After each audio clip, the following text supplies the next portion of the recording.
বলিউডের new sensation Kiara আদভানির উষ্ণতায় নাকি পরিচালক রাম গোপাল ভার্মা গলে গিয়েছেন। এই নিয়ে বলিউডে তুমুল শোরগোল। মঙ্গলবার ছিল দক্ষিণী তারকা জুনিয়র এনটিআরের জন্মদিন। সেই উপলক্ষে ওয়ার 2 এর নির্মাতারা ছবির টিজার প্রকাশ্যে আনেন। ছবিতে মুখ্য আকর্ষণ হৃতিক রোশন, জুনিয়র এনটিআর, কিয়ারা আদভানি। এখানেই নায়িকাকে সবুজ বিকিনিতে হাঁটতে দেখা গিয়েছে। ছিপছিপে শরীরে এই বিশেষ সাজে তাকে এতটাই মানিয়েছে যে বলিউড থেকে অনুরাগী, প্রশংসায় পঞ্চমুখ। দাবি, চোখ ফেরানো যাচ্ছে না কিয়ারার দিক থেকে। অন্তঃসত্ত্বা নায়িকা যখন প্রশংসার বন্যায় ভাসছেন, তখনই ময়দানে হাজির রাম গোপাল ভার্মা। রঙিলা পরিচালক নতুন উদ্যমে কুৎসা ছড়াতে শুরু করেন, যা মুহূর্তেই আগুন লাগিয়ে দেয় নেট দুনিয়ায়।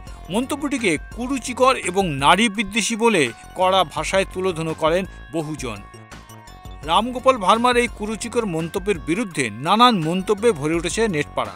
ফলত তীব্র সমালোচনার মুখে পড়ে পোস্টটি ডিলিট করতে বাধ্য হন পরিচালকের নায়িকা ঘটিত বদনাম অবশ্য নতুন নয়। উর্মিলা মাতন্ডকর থেকে কিয়ারা আদভানি, লম্বা তালিকা তার।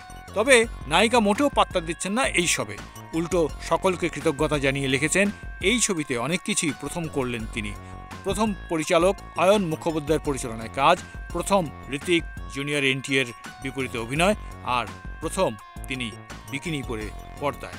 তবে ছবি যতই বড় হোক, ট্রোলিং আর নারী বিদ্বেষীমূলক মন্তব্য নিয়ে আবারও একবার উঠেছে পুরনো প্রশ্ন, অভিনেত্রীদের শরীরই কি হয়ে দাঁড়ায় যুদ্ধক্ষেত্র?